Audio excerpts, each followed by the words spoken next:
जिन्होंने उस परंपरा की राजनीति को जिया है।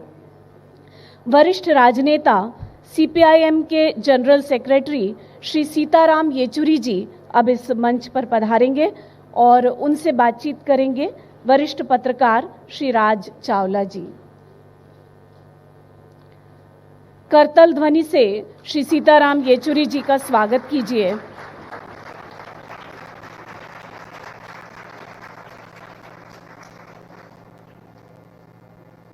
Shri Sitaram Yechuri ji represents the thought that great leaders don't set out to be a leader, they set out to make a difference. It is never about the role either, it is always about the goal. और उनका इस मंच पर अब हम स्वागत करना चाहेंगे। मैं आमंत्रित कर रही हूँ उनका स्वागत करने के लिए श्री विजय दर्डा जी, चेयरमैन लोकमत समूह, पुष्पगुच्छ देकर श्री सीताराम येचुरी जी का स्वागत।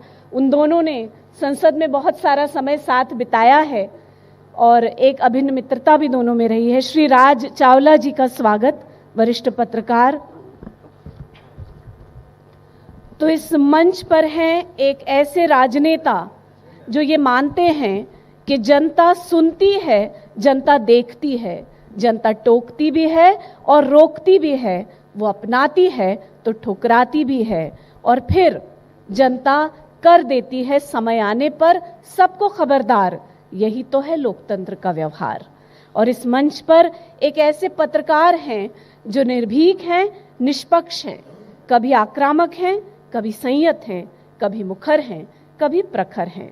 मैं अब राज चावला जी को उनके सवालों के लिए मंच सौंपती हूँ। बहुत बहुत धन्यवाद। और हमारा सौभाग्य है कि इस मंच पर आज हमारे साथ वरिष्ठ पत्रकार रहे हैं, लेखक रहे हैं, स्तंभकार और भारतीय राजनीति में एक दशकों तक उसकी राजनीति के इर्द गिर्द प्रभावशाली भूमिका में ऐसे श्री सीताराम येचुरी जी का बहुत बहुत स्वागत और अभिनंदन एक बार फिर जोर से तालियों के साथ कृपया करना होगा। सीताराम जी, लोकमत के इस नेशनल कॉन्क्लेव में आज का जो हमारा विषय, भारतीय लोकतंत्र परिपक्वता के कितने करीब। अब संकट पिछले कुछ दिनों में जो खड़ा किया गया वो आप लोग बेहतर जानते हैं। क्यों लोकतंत्र परिपक्वता के नज़दीक जाने से तो दूर, अभी तो खतरे में आ गई अचानक। तो ज़रा समझाएंगे अचानक ऐसा, क्योंकि मुझे जो समझ में आता है कि पिछले 9 साल पहले से अगर पीछे चले जाए तो लोकतंत्र कभी इतने खतरे में नहीं था, अभी थोड़ा और परिपक्व होना था। अब इन 9 सालों में खतरा ये कैसे बढ़ता गया, ये ज़रा थोड़ा समझा दीजिए। देखिए, लोकतंत्र का मतलब क्या है?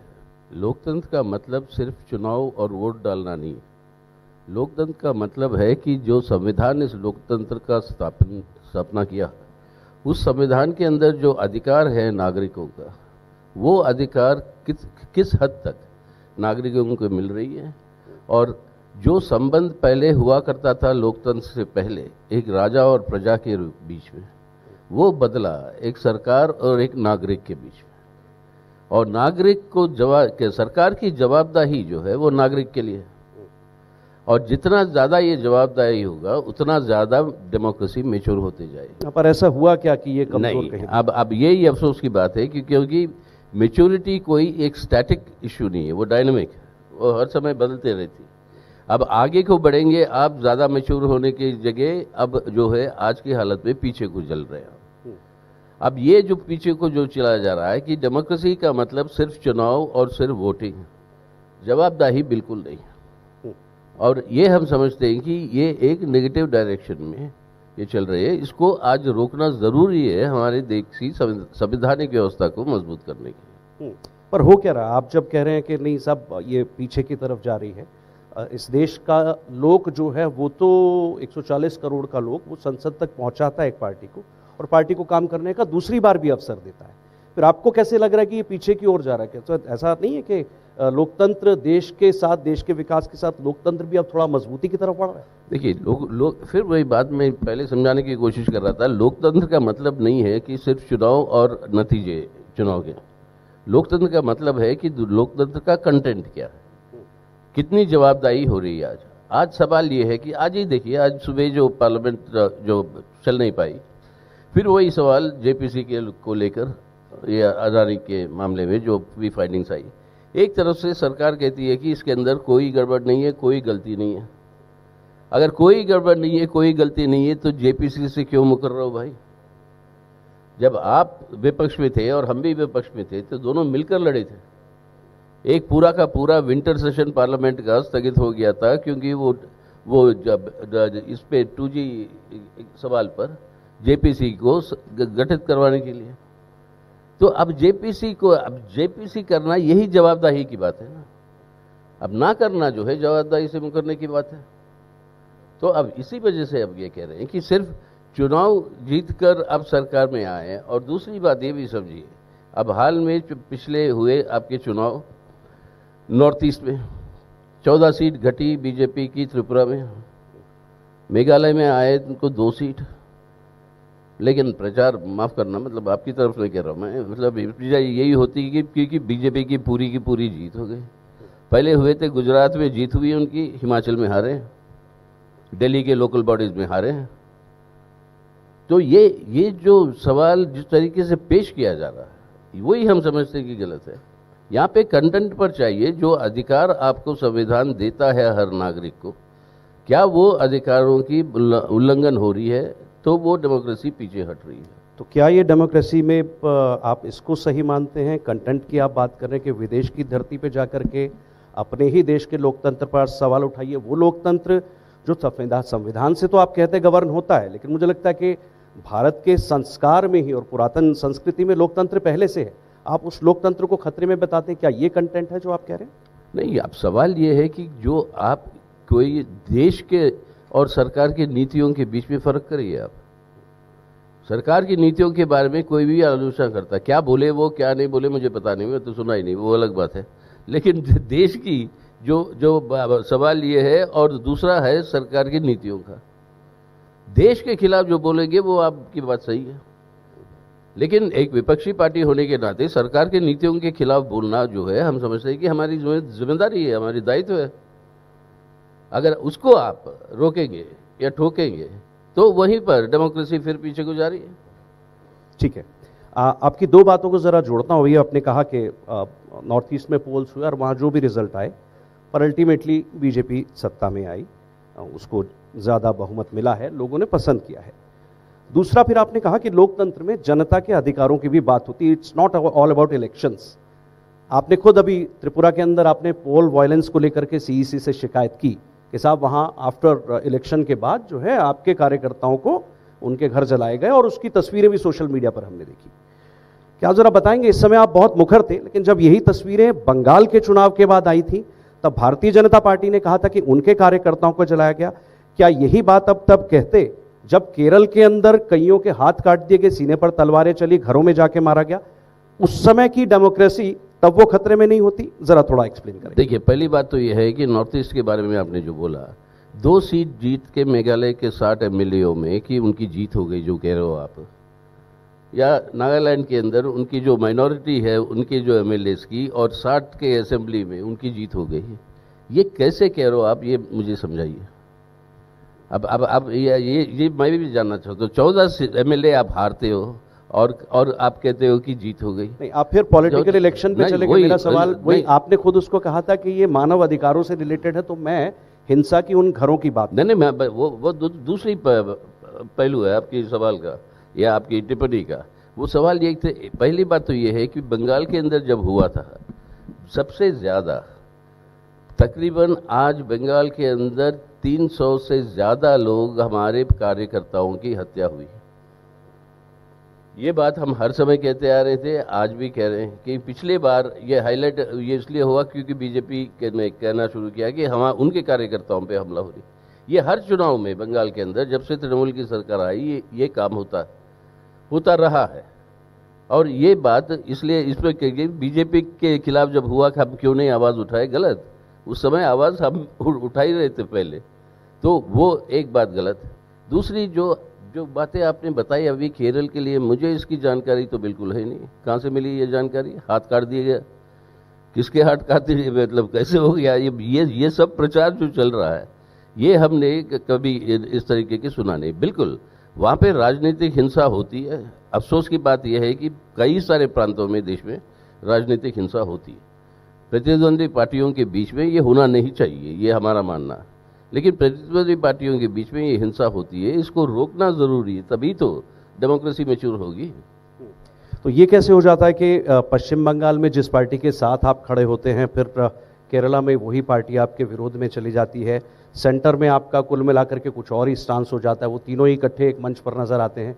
ये कैसे होता है? यानी डेमोक्रेसी केरला की अलग है, बंगाल की अलग है और सेंटर की कुछ अलग डेमोक्रेसी, ऐसा है? डेमोक्रेसी की वजह से ही होता है। डेमोक्रेसी है तभी तो होता है कि कहाँ पर आप किस प्रदेश में किसके साथ हो, किसके साथ नहीं। ये बात कि बंगाल में कुश्ती, केरल में दोस्ती, ये जो वेंकैया नायडू साहब जब वो एमपी थे तब से लेकर ये नारा वो लगाते रहे। और बंगाल के अंदर कुश्ती ही नहीं कांग्रेस के साथ, कुश्ती हुई है केरल में, कुश्ती हुई है त्रिपुरा में, उस बात कह रहा हूँ 2004 की। और जहाँ पर 61 जो वामपंथी सांसद चुन के आए लोकसभा में, 57 सांसद, 57 कांग्रेस को हराकर लोकसभा में आए। उसके बावजूद देश के हित में, संविधान की रक्षा में मनमोहन सिंह साहब की सरकार की समर्थन की, बिना हमारी समर्थन की वो सरकार बन नहीं सकती थी, और वो बनाई देश के हित में। अब सवाल यहाँ पे है, ये है देश का हित।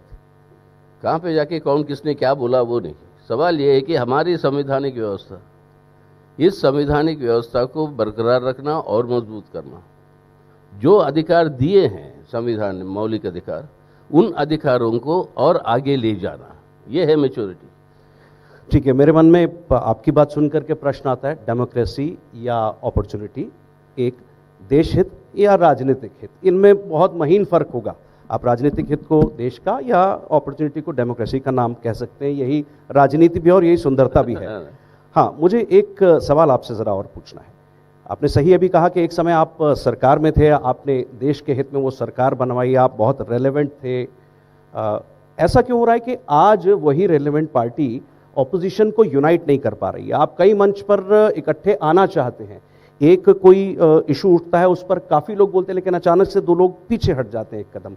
ये यूनिटी में कोई संकट आ रहा है? और अगर ऐसा है तो फिर 2024 के चुनाव के लिए आपका ये जो गठबंधन बनने की ओर राह पर है, वो कैसे दम भरेगा? देखिए, एक चीज़ याद रखिएगा आप प्लीज़, हमारे देश की इतिहास को ही थोड़ा पन्ना पीछे पलटा कर देखिए। जो भी गठबंधन सरकार बनाई, एक वैकल्पिक गठबंधन जो सरकार बनाई, वो गठबंधन का जन्म होता है चुनाव के बाद ही। अब ये आज की बात नहीं, इमरजेंसी के बाद से जनता पार्टी की जो गठन हुई, वो हुई थी आपकी चुनाव के बाद, जो सरकार बना पाए, जब बाबू जगजीवन राम की पार्टी जो है मर्ज हो गई थी जनता पार्टी, तब से लेकर यूनाइटेड फ्रंट हो वो चुनाव के बाद बनी, यूपीए हो वो चुनाव के बाद बनी। तो आप इस पे छलांग मत मारिए कि कौन बनाएगा, कैसे बनाएगा देश के स्तर पर। पहले जो भी होगा ये होंगे, ये अंडरस्टैंडिंग्स और ये अलायंसेस और ये सीट शेयरिंग, ये सब कामें होंगे आपके स्टेट लेवल पर। जैसे आज तमिलनाडु में है, जैसे आज कई सारे राज्यों में है, बिहार में है, तो इस तरीके से महाराष्ट्र में है, तो इस तरीके से स्टेट लेवल पर ये बनता रहेगा और चुनाव के बाद जो है वो नेशनल लेवल पर वो आएगी। ये हमारी इतिहास रही है, ये हमारा परंपरा रहा है और ये सब हमारे जनतंत्र के लिए ये स्वाभाविक है, क्योंकि जिस तरह की विविधता है हमारे देश में, हर स्टेट के अंदर कोई ना कोई प्रांतीय पार्टी है जिसका प्रभाव राष्ट्रीय पार्टियों से ज़्यादा है और वो सरकार में है। तो उनके नेतृत्व में वहाँ पर ये अंडरस्टैंडिंग और ये अलायंस जो है वो बनेगी और वो प्रयास है, उस तरीके से चलेंगे हम आगे को। ठीक है, आपने अच्छे से एक्सप्लेन किया इसको, लेकिन ज़रा खुद ही आपने एक बड़ी अच्छी सी बात याद दिलाई और उसकी चर्चा होनी चाहिए, क्योंकि डेमोक्रेसी अगर खतरे में है, थोड़ी देर के लिए मान लिया जाए, तो 75 की इमरजेंसी का आपने याद दिलाया। मुझे लगता है कि इस देश के डेमोक्रेसी के इतिहास में, स्वतंत्र भारत की कह लूँ, उसके पीछे का इतिहास लोकतंत्र का बहुत पुराना है अपने अपने सिस्टम से। इस 75 वर्ष के इतिहास में एक वो काला अध्याय है, उस काले अध्याय के पीछे जो जिम्मेदार लोग थे, आज आप डेमोक्रेसी पर खतरे का आरोप लगाते हुए उन्हीं लोगों के साथ खड़े हैं जिन पर ये आरोप थे। ये जरा थोड़ा जस्टिफाई करेंगे कैसे? उन्हीं लोगों पे का मतलब क्या है? उन्होंने कहा कि मतलब उनकी जो भी है, सवाल आज ये हो जाए, जब जनतंत्र खतरे में था, हम इन्हीं लोगों के साथ खड़े थे जनतंत्र को वापस लाने में। आज देश के अंदर जब सेक्युलर डेमोक्रेसी खतरे में है, तो हम जो भी तैयार है उनके साथ चलेंगे देश को बचाने के लिए। समझिए ना, तब यही लोग थे हमारे साथ आए डेमोक्रेसी के इमरजेंसी के खिलाफ। तो सवाल यही कि क्या आज हमारी संवैधानिक व्यवस्था में कौन सी चीज़ है जो सबसे ज़्यादा खतरे में, उसको आज बचाना ज़रूरी है, तभी भारत की संविधान और लोकतंत्र बच पाएगी। ठीक है, आप अपनी पार्टी की बहुत सेंट्रल भूमिका में सरकार में भी रहे, क्या ऐसा नहीं होना चाहिए कि जांच एजेंसियों को, जिनके नाम पर आप आज सरकार पर आरोप लगाते हैं, भारतीय जनता पार्टी पर, क्या ऐसा नहीं होना चाहिए कि जांच एजेंसियों को अभी अपना काम कर लेने दें, अदालतों को अपना काम कर लेने दें, फिर जो आए? क्योंकि अभी जो हो रहा है वो शायद जनता को लगता है कि अभी तो एजेंसियों ने काम शुरू किया है और अचानक से लोकतंत्र खतरे में पड़ गया, जो पिछले 60-70 साल में तो नहीं था, अब अचानक 9 साल में या पिछले 3-4 साल में अचानक हुआ। तो क्या ऐसा नहीं होना चाहिए? गवर्नेंस के एंगल से कह रहा हूं, आप राज्यसभा सांसद भी। बिल्कुल साहब, बिल्कुल जांच करिए जी, बिल्कुल जांच करिए, बिल्कुल अगर कोई गलती हुआ तो उसको साबित करिए, उनको सजा दिलवाइए। लेकिन आज बताइए, पिछले 9 सालों में जितने ईडी के केसेस फाइल किए हैं आप कह रहे हो अभी शुरू हो रहे, 9 साल हो गए। इस 9 साल में जितने ईडी के केसेस आपने शुरू किए हैं उसमें से कन्विक्शन रेट कितना है? 0.5%। अगर ये आप कह रहे हो कि गलत लोगों के पीछे कानून के उल्लंघन जो हो रहा है उन लोगों को पकड़ रहे हैं, तो कन्विक्शन क्यों नहीं हो रही भाई? बताइए। यही अपने आप में साबित करती है कि ये पूरा ईडी और सीबीआई को इस्तेमाल किया जा रहा है कि विपक्ष के नेताओं को हैरेस करने के लिए और उनके और विपक्ष को डिसोरिएंट करके उसकी एकता ना बने, इस तरीके से। मतलब ये उसके उद्देश्य स्पष्ट रूप से नजर आ रही। और वही लोग, दूसरी बात, जो लोग जिनके ऊपर केसेस डले गए वो अपने अपने विपक्षीय पार्टी छोड़कर भाजपा में चले जाते हैं, केस कैसे गायब हो जाते हैं बताइए? तो आप क्या न्याय दिलवा रहे हो? कानून की तरफ चल रहे हो? तो अब सवाल ये है कि आप किसके साथ हो। अगर अपोजिशन पार्टी के नेताओं के ऊपर ईडी चला दे, सीबीआई चला दे, लेकिन वो अपनी पार्टी छोड़कर बीजेपी में शामिल हो जाते, तो क्या ये पूरे के पूरे इल्जाम खत्म? तो ये कौन सी जांच हो रही? तो आप अभी भी कह रहे हैं कि जांच, अदालत, ये सब अभी नहीं होना चाहिए, आप पहले ही डिक्लेयर कर रहे हैं ऐसा? आप पहले से ही साबित करें कि नहीं साहब सब कुछ क्वेश्चनेबल है, अभी जांच और अदालत का काम अभी पूरा नहीं हुआ है? नहीं, होने दीजिए, हम ये नहीं कर रहे, कानून अपना काम करेगा, ठीक है। लेकिन सवाल इसका भी जवाब दीजिए कि कन्विक्शन रेट क्यों इतना कम क्यों है? और दूसरी, वो पार्टियां अपने खुद की पार्टी छोड़कर भाजपा पे चले जाते हैं, तो वो केस कैसे गायब हो जाते हैं? ठीक है, तो इसका समय आने पर आपकी बात सही है कि जांच हो लेने दें, फिर होता है। लोकमत के इस मंच पर अब से कुछ देर पहले एक और हमारे अतिथि थे, कांग्रेस के वरिष्ठ नेता दिग्विजय सिंह भी। मुझे अभी लगा, और शायद मैं ये बात कई बार रीड करता हूँ, सिर्फ अभी नहीं लगा, कि आपके और उनके बयानों में बहुत सिमिलैरिटी है। पार्टियां अलग हैं, भूमिकाएं अलग अलग, पर सिमिलैरिटी बहुत है। और ये सिर्फ इस मामले में नहीं हो रहा है जो आजकल हम कह रहे हैं डेमोक्रेसी के खतरे को लेकर, ये बाकी मामलों में भी होता है। अक्सर चुनावों से पहले हर बार हम ये देखते हैं कि गरीबी, बेरोजगारी, ये इशू उठता है।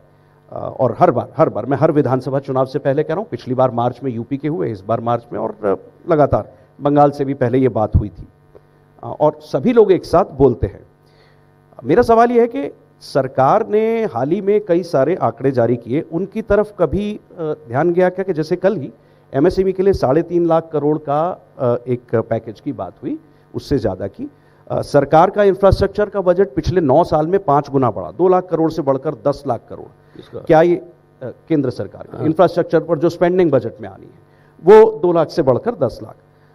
शेयर मार्केट अपने आप में कुछ कहती होगी, उसके ऊपर नहीं जाता, फिर भी ये जो स्पेंडिंग लगातार चीज़ों पे बढ़ रही है, क्या इनसे रोजगार पैदा नहीं होगा? प्लस इससे जुड़ा हुआ सवाल ये, क्या रोजगार से मतलब आप सिर्फ और सिर्फ सरकारी नौकरी से लगाते हैं? सरकार नौकरियां दे तो ही रोजगार है? क्या रोजगार प्राइवेट सेक्टर पैदा नहीं करता? क्योंकि हाल के दिनों में ये भी देखा कि जब ये बयान आए तो प्राइवेट सेक्टर भी बहुत निशाने पर था, उसकी चर्चा फिर मैं बाद में कर लूंगा। लेकिन रोजगार का मतलब एक बार समझाइए, क्या सिर्फ सरकारी नौकरी, या जो सरकार स्पेंडिंग कर रही है अलग अलग मदों में, उससे प्राइवेट सेक्टर भी फ्लरिश होगा तो वहां भी नौकरी आएगी? क्या ऐसा मानते हैं? या स्वरोजगार भी उससे बढ़ता है? देखिए, जैसे एमएसएमई की चर्चा। देश रोजगार तो दोनों सरकारी और निजी सेक्टरों में, दोनों में बढ़ता है। सवाल बढ़ाना चाहिए, अब आप कह रहे हो इतना खर्चा हो गया इंफ्रास्ट्रक्चर में, क्या इससे रोजगार नहीं बढ़ा? अब मैं क्यों कहूँ ये बात? सरकारी आंकड़े ही बताते हैं आपको। और CMI, centre for monitoring Indian economy, जो वो पूरा का पूरा ऑब्जर्व करते हैं, वो कहते हैं कि आपके देश के अंदर बेरोजगारी बढ़ रही है।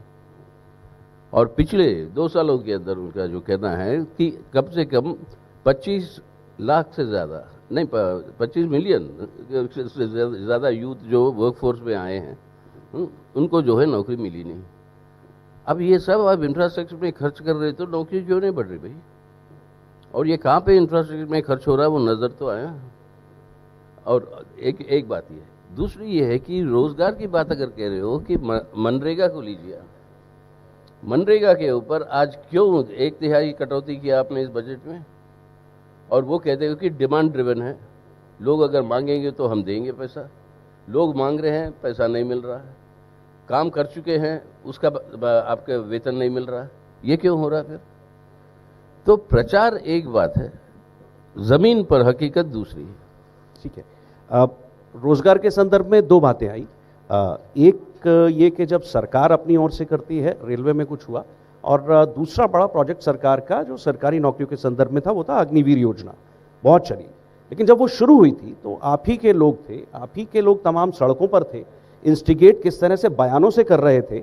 ऐसा क्यों हुआ? जब सरकार रोजगार देने के लिए नए एवेन्यूज खोल रही है, फिर आप ही के लोग उनका स्कीम के अलग अलग प्रावधानों के नाम पर विरोध करते हैं और फिर कहते साहब रोजगार नहीं आया। प्राइवेट सेक्टर पर मैं बाद में आता हूं। देखिए, पहली बात तो ये, इंस्टिगेट कोई नहीं कर रहा। सवाल यहाँ पे है कि सरकारी नौकरियों में राज्य और केंद्र दोनों मिला के, रेलवेज और आर्मी, मिलिट्री सब मिला के आपके पास 5 लाख से ज़्यादा जो है आपके वैकेंसीज हैं। अगर रोजगार बढ़ाने की उद्देश्य है तो उसको क्यों नहीं भर रहे हो भाई? सवाल हमने वो उठाया।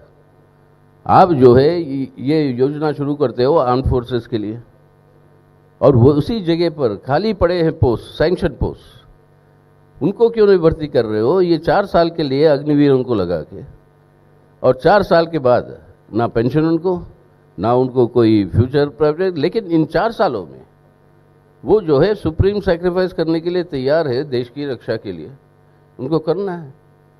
यानी उनको भविष्य के लिए कोई सुरक्षा नहीं दोगे, उनकी भविष्य के लिए, उनके परिवारों के लिए कोई व्यवस्था नहीं होगी। हमने उसका विरोध किया। ये नहीं है तरीका। तरीका ये है कि परमानेंटली आप रिक्रूट करो, और आपके पास सैंक्शन पोस्ट है, उसके लिए बजटरी एलोकेशन है, वो क्यों नहीं हो रहा है? ये है सवाल। और अब मनरेगा को क्यों नहीं बढ़ा रहे हो आप, घटा क्यों रहे हो एलोकेशन उसके लिए? अगर रोजगार सही देना है तो ये काम है करो ना। भर्ती आज जो खाली है पद है, वहाँ पर आप रिक्रूटमेंट करो। रेलवेज भी हो, आर्मी भी हो, मतलब जितने भी एरियाज हैं, स्टेट गवर्नमेंट्स हो, जहाँ भी। दूसरा, ये मनरेगा को एक्सपेंड करो ताकि रूरल एरियाज में नौकरी मिले। वो एक ही अपनी ये महामारी के दौरान स्पष्ट रूप से सामने आ चुका है कि अगर कोई एक ऐसा योजना है जिससे लोग जिंदा रह पाए, करोड़ों लोग, तो उसके अंदर मनरेगा का बहुत बड़ा भूमिका है। ठीक है। अब जरा प्राइवेट सेक्टर की ओर आते हैं। अभी एक विदेशी एजेंसी की रिपोर्ट थी, आपने नाम भी लिया, अब centre for monitoring Indian economy. इसके बारे में भी कुछ चर्चा अलग से हो सकती है। ऐसी ही एक विदेशी संस्था है, ये भी वैसी है, वो भी वैसी है, हिंडनबर्ग जिसको कहा गया, मैं और इससे आगे नाम नहीं लूंगा। इसके हिंडनबर्ग की रिपोर्ट के आधार पर जिस तरह की राजनीति, जिस तरह के बयान हाल के दिनों में सबने कहे, और उसका असर उस सेक्टर पर, उस एक कंपनी में, नाम फिर नहीं लेना चाहता, जो हुआ।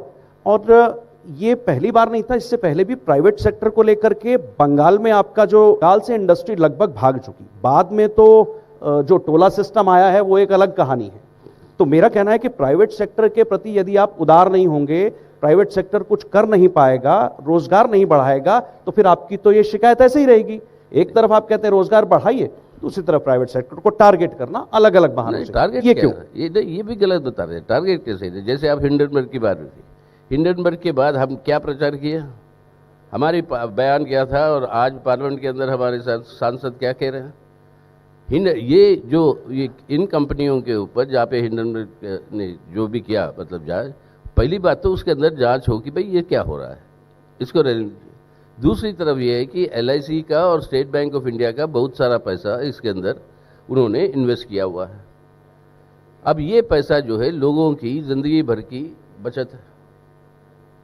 अब ये अगर घट जाता है या मिट जाता है, करोड़ों की तादाद में लोगों की जिंदगियां बर्बाद होती हैं। तो हम बोला लोगों की जिंदगियों को बचाने के लिए आप इसके अंदर जांच कर देखिए किस तरीके से सरकार हस्तक्षेप कर सकती है कि इनकी रक्षा करे। ये पब्लिक मनी है और LIC बनी है पार्लियामेंट के एक्ट से, स्टेट बैंक भी बना है वैसी पार्लियामेंट के एक्ट से। तो अब इनको इस जवाबदाही पार्लियामेंट को होनी चाहिए। तो उसीलिए तो पार्लियामेंट के अंदर हम कह रहे हैं कि JPC हो, ये सब मालूम करें। और पहली बार ये इस तरह की कांड ये पहली बार नहीं हो रही। आपने हर्षद मेहता का स्कैम देखा, आपने UTI का स्कैम देखा, आप मतलब और कई सारे स्कैम हुए, सब पे JPC हुआ कि नहीं? अब क्यों नहीं करवा रहे हो आप? सवाल ये है। दूसरी बात यह है कि प्राइवेट सेक्टर की बात करें, प्राइवेट सेक्टर के पीछे नहीं पड़े हैं हम कह रहे हैं कि कुछ नियम होने चाहिए, वो जो नियम सब पे लागू है। प्राइवेट सेक्टर के नियम जो है कि वो जो अपना जो इन्वेस्टमेंट है उसके चलते हुए देश के अंदर प्रोडक्टिव एसेट्स बढ़े, देश के अंदर रोजगार बढ़े। और उस तरीके की प्राइवेट इन्वेस्टमेंट का कभी खिलाफत नहीं किया हम लोगों ने, ना कर रहे हैं। वो सिर्फ एक उदाहरण दिए आप सिंगूर का सवाल लेकर और उससे बोले बंगाल से सब कुछ भाग गया। अब ये आप वर्ल्ड बैंक के आंकड़े निकालिए, वर्ल्ड बैंक की रिपोर्ट निकालिए, वो बताते हैं आपको कि इंडस्ट्रियलाइजेशन भी जो हुआ वो कैसे होता है। और यही है आप सवाल ये हो गया इंडस्ट्रियलाइजेशन का मतलब जानिए, ये जो सबसे बड़ा आज रोजगार देने वाला सेक्टर है आपके MSMEs, small industry, medium industry, micro industry, वो जो है अखबारों में हेडलाइन में आते नहीं हैं, बड़े बड़े कॉर्पोरेट ग्रुप्स के नामे आते हैं आपको। और वो जब लुढ़क जाते हैं तो आपका रोजगार लुढ़क जाता है देश में, जो हो रहा है आज।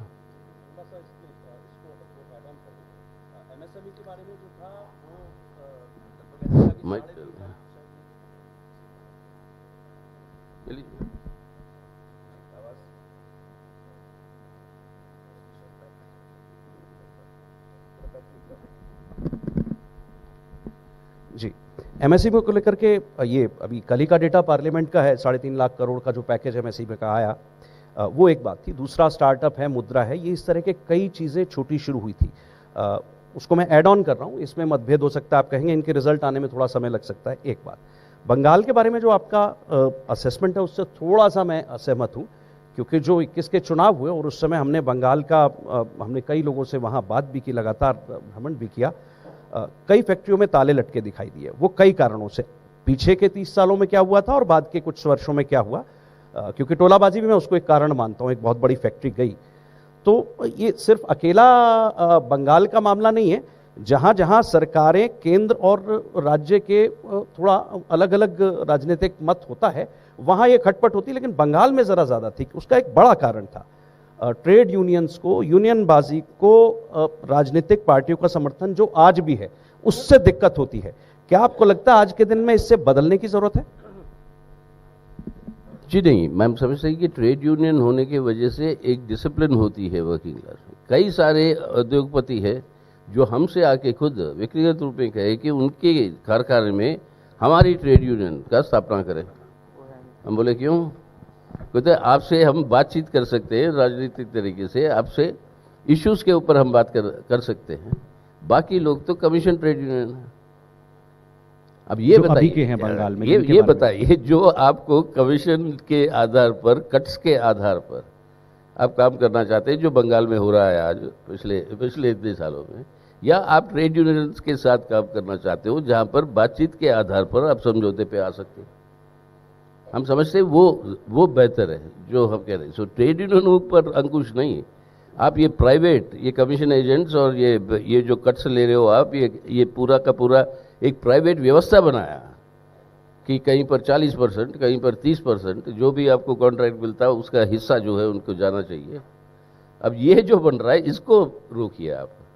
सवाल वो है, लेकिन MSME की बात कही। देखिए चावला जी, अगर समय हो तो 2 मिनट बताओ। देखिए, सवाल यह है कि आपने पैकेज अनाउंस कर दिया 3.5 लाख। अब देश के अंदर अर्थव्यवस्था में सबसे बड़ी समस्या क्या है? देश के अंदर मांग जो है, डिमांड, वो बढ़ नहीं रही है, घट रही है। और घट क्यों रही है? लोगों के हाथ में खरीदने की क्षमता घट रही है। एक तरफ से महंगाई, एक तरफ से बेरोजगारी, और आज भी आंकड़े आए आरबीआई के 6% सीलिंग से ज़्यादा है आपकी इन्फ्लेशन रेट। तो एक तरफ से आपका परचेजिंग पावर जब घटते जाता है, अब आप पैकेज दीजिए निवेश के लिए, उत्पादन करेंगे पूंजीपति, वो उत्पादन जब तक बिकेगी नहीं, ना उनके मुनाफे बनेंगे, ना अर्थव्यवस्था की सुधार होगी। और अगर उसको बेचना है तो लोगों के हाथ में खरीदने की क्षमता चाहिए ना। अगर वो दिन बर दिन घटते जा रही है तो अर्थव्यवस्था कैसे आगे बढ़ेगी? एक रास्ता है, वही हम कह रहे हैं सरकार। हम कह रहे हैं जो जितने आप जो है ये कंसेशन दिए जा रहे हो, टैक्स में छूट दिए जा रहे हो बड़े बड़े पूंजीपतियों को, इस उम्मीद से कि वो निवेश करेंगे और उससे जो है अर्थव्यवस्था की विकास होगी, वो तब तक नहीं होगी लोगों के हाथ में पैसे नहीं है। वो आप उनको कंसेशंस ना दे, सरकारी निवेश करिए, अपना इंफ्रास्ट्रक्चर सरकारी निवेश से बनाइए, करोड़ों नए नए नौकरियां सृष्टि हुई, उसकी सृष्टि होगी, ज़रूरत पड़ेगी। और वो नौजवान के हाथ में जब पैसा आएगा, वो खर्च करेगा, तो आप लोगों की हालत भी बेहतर होगी और अर्थव्यवस्था को भी सुधारने का रास्ता। ठीक है, मुझे लगता है अंतिम प्रश्न की ओर चलूं। आप स्वयं पत्रकार रहे हैं, परिवार में भी पत्रकारिता का पूरा बैकग्राउंड है। हाल के दिनों में कुछ मीडिया संस्थानों से, जो शायद बहुत बड़े नहीं होंगे, मध्यम होते हैं और छोटे होते हैं और अनाम भी होते हैं, सोशल मीडिया का ज़माना, बहुत कुछ चलता है, मैं मीडिया घरानों की बात भी नहीं करूँगा, बहुत सारे सोशल मीडिया हैंडल्स पर अचानक से कुछ चीज़ वायरल होनी शुरू होती है। अचानक से देश में एक हंगामा खड़ा होता है, विपक्षी दल भी उसको लेकर के शुरू हो जाता है कि साहब क्या माहौल बना। और थोड़े दिन बाद जब फैक्ट चेकर उसके ऊपर लगते हैं, पता लगता है कि वो तो तस्वीर झूठी थी या फैक्ट झूठे थे जिनके आधार पर कहानी गढ़ी गई। इन सब के बारे में आपका क्या विचार है? क्या उस समय विपक्ष की भूमिका बिना फैक्ट चेक किए उस तरह की होनी चाहिए या कुछ और? देखिए, हम समझते हैं विपक्ष की, सरकार की, शासक पार्टी की, विपक्षी पार्टी की, सबको उनकी जिम्मेदारी है फैक्ट चेक करे पहले, और उसी के आधार पर जो भी उनको बयान देना है वो दे, ना कि इस तरीके से। अब देखिए, ये जो पूरा का पूरा प्रचार चल गया तमिलनाडु के अंदर, उत्तर भारतीय लोग, खासतौर से बिहारियों पर हमले हो गए। अब जो है वो फैक्ट चेक करने के बाद निकल आ रहा है वो सब वीडियोस जो है वो बने हैं बिहार में ही, ना कि तमिलनाडु में।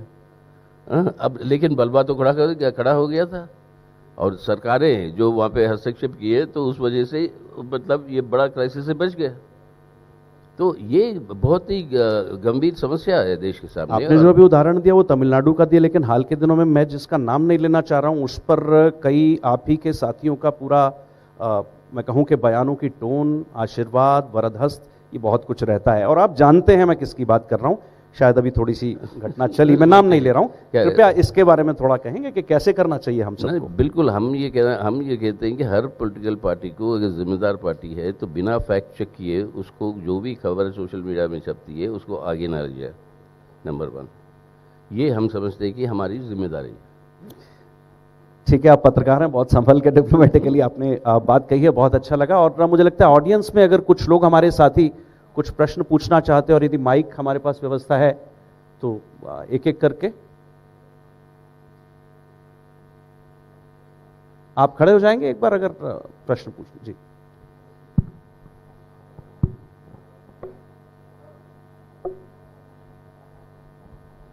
Sir, as you know that class consciousness is something that communist parties across the world aim to increase amongst the masses. As Can you just keep your mic a little closer to your mouth? Yes, sir. So, sir, what are some steps that the Communist Party, your party, the Marxist Party, has taken in general to raise this consciousness among the Indian publics, so that they translate into electoral success? How?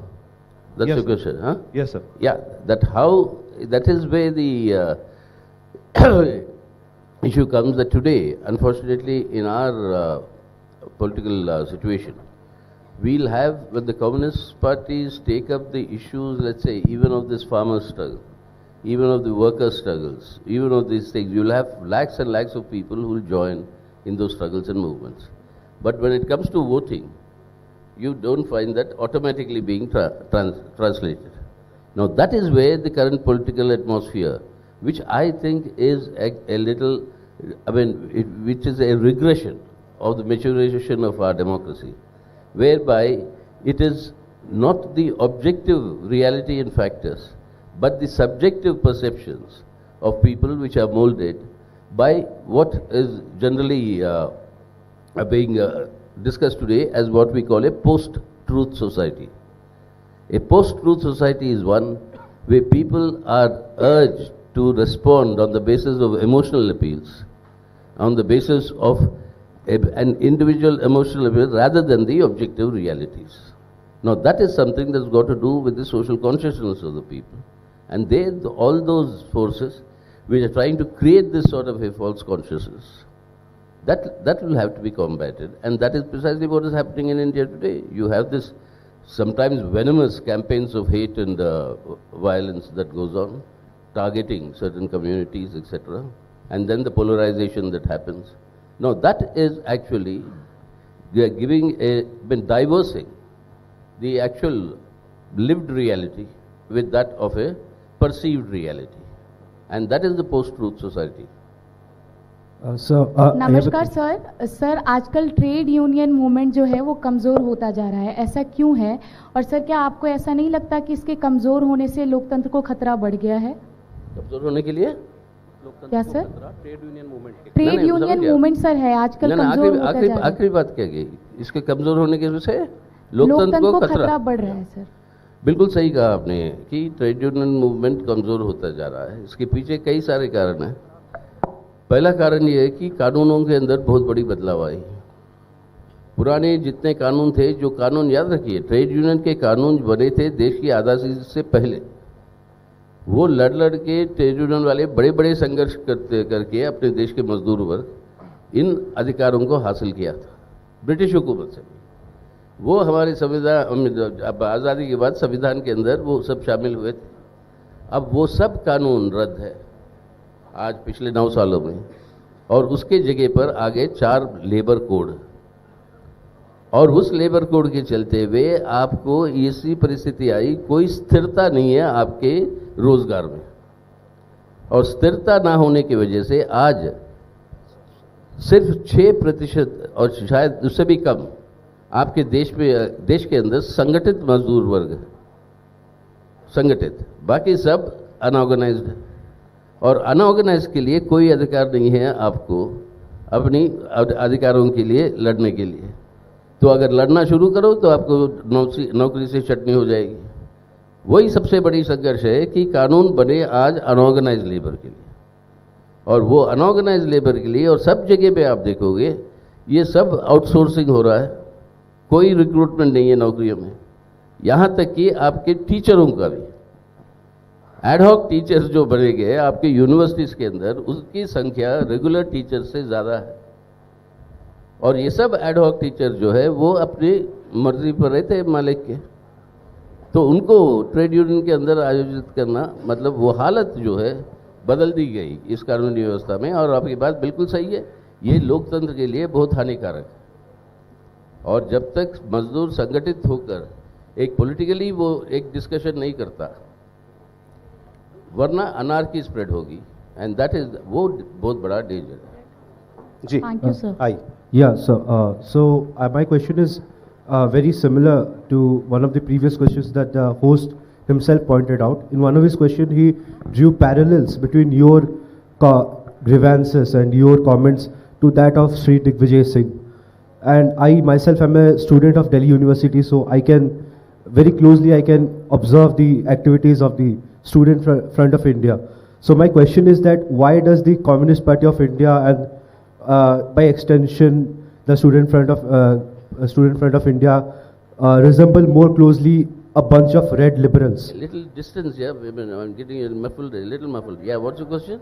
Yeah, my question is that why does the Communist Party of India, Marxist, and by extension the Student Front of India why do they resemble more closely a bunch of red liberals, and why they have forgotten their own legacy and their own tradition? नहीं, आपका mic बहुत नज़दीक है, आपकी आधी चीज़ें थोड़ा आराम से। Sir, am I audible now? थोड़ा दूर रखिए माइक, कीप द माइक हल्का सा, बहुत पास है। Yes, sir. So my question is that why does the Communist Party of India, Marxist, and by extension the Student Front of India, resemble more closely a bunch of red liberals, and why they have forgotten their own legacy and their own tradition? इनका ये कहना है कि जो CPM के जो student wing हैं वो रेड लिबरल्स के साथ साथ हैं, भारतीय संस्कार से दूर हैं। ऐसा क्यों? इनका कहाँ रहता है भारतीय संस्कार से दूर? I mean, is that your question? That we stay away from the ethos of the country? No, sir. My question is that why does the Communist Party of India, Marxist, and by extension the Student Front of India, resemble red liberals, a bunch of red liberals, and why they have forgotten their own tradition and their own previous legacy? Okay, आप own tradition और previous legacy को Indian legacy, Indian tradition की बात कर रहे हैं? No, sir. Their own, the Communist Party's old tradition. Old tradition, Our old tradition. I don't know where it is happening. If it's happening, it's a wrong thing, but that will I'll have to check up. But as far as being it, our own traditions, that is what we essentially adhere to and follow this, and that is also got to do with the tradition of our country. I mean, how do you say that you're not part of the, represent the country's tradition? Personal experience. I know, maybe something personal. Sir, but- my but- question is that why does the Communist Party of India are more closely aligned with a liberal critique or the liberal party stances than its own stances, which it previously used to assume? Of course we do. We have a lot of critique of all the liberal parties, but then at any point of time, we everybody, including you, have to choose what is the actual threat today to our country, its constitutional order and its democracy. And it is that, against that we should mobilize as many as possible as Indian patriots. So it all depends. I mean, you can't take on, various what you call fronts at the same time. But it's not that you're abandoning that other role. No. Right now, this is the priority for, as we understand, for the country. All the patriots will have to unite in order to safeguard our constitutional order and democracy. That is the priority for which we'll all have to work to. So it's not that you abandon your own legacy. Not at all. जी, आप Good आप- afternoon. एक minute इनको Sir. बोलने- इनको Good afternoon, sir. Yeah. My question is that as a representative of a communist party, how do you think has growing capitalism affected Indian democracy? Well, that is a very long story. It will take a lot of time. But capitalism affecting democracy, you see, capitalism is a system, that's why I said it's a wrong thing.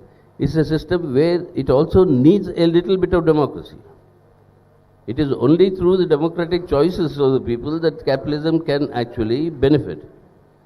So, but capitalism cannot and will not give you the full extent of that democracy. Otherwise, it affects its own profit maximization, principles. That is why in the Indian Constitution, which communists were a critic, you gave your fundamental rights. You have a fundamental right to property, but you don't have fundamental right to employment. Employment is not a fundamental right. So that is how capitalism affects your democracy. If you want to fulfill that, when we were supporting a government at the center, we tried to extend that right, and that is how the Rural Employment Guarantee Scheme was born.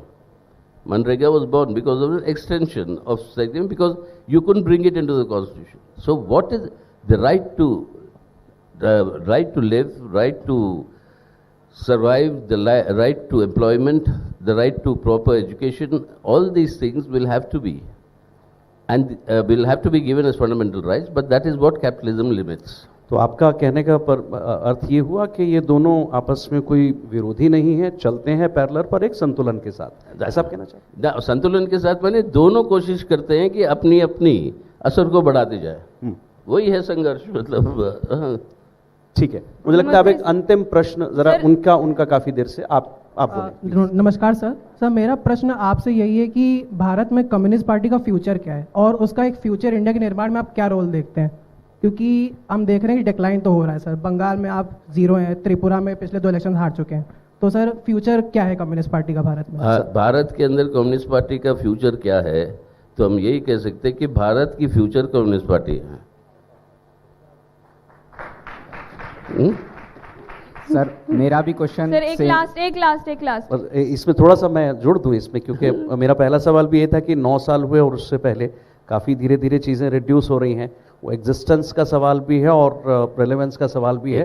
राजनीति में relevance, opposition unity में भी relevance, दोनों में ज़रूरी होगा, वो बताएं। यही बात है ना, यहीं पर हम अपने जनतंत्र को और अपनी व्यवस्था को रिड्यूस कर देते वोट के नंबरों में और आंकड़ों में। बात सही है, वो आंकड़े ज़रूरी है सरकार बनाने के लिए, लेकिन दूसरी बात भी सही है। कौन सी है ताकत आज जो जनता के बीच में जनता के सवाल उठाते हुए वो देश के एजेंडे पे ले आती है? कौन सा था एजेंडा वो आपके किसानों का संघर्ष जब चल रहा था, जो आखिर हमारे प्रधानमंत्री मोदी जी को वापस लेना पड़ा वो कानूनों को? कौन सी एजेंडा थी और कौन सी ताकतें थी उसको सेंट्रल एजेंडा पे ले आए? कौन सी है ये ताकतें आज? अगर आपकी बात ये जनतंत्र की रक्षा की बात हो, ये कर रहे हो, कौन ले आ रहे हैं? तो सवाल ये है कि दो मापदंड कम्युनिस्टों के लिए। एक है चुनावों के स्तर पर आपकी कितनी जीत हुई, कितनी हार हुई। दूसरी मापदंड है कि जनसंघर्षों के आधार पर कितना आप देश के एजेंडे को इन्फ्लुएंस कर रहे हो। आप देश के एजेंडे को इन्फ्लुएंस करने में अब कोई भी सरकार में हो, हमारे इन सवालों का नजरअंदाज नहीं कर सकते। जितनी भी बहुमत हो, उनको भी ये कानून वापस लेना पड़ा ना, कृषि कानून। तो जन संघर्षों की अपनी एक अहमियत है जो एजेंडा तय करती है देश।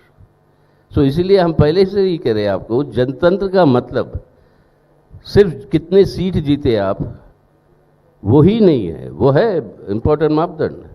लेकिन साथ साथ उसका दूसरा मापदंड है कि कितनी है आपके अंदर क्षमता और ताकत जो जनसंघर्षों को मजबूत करते हुए देश की एजेंडा को इन्फ्लुएंस करोगे।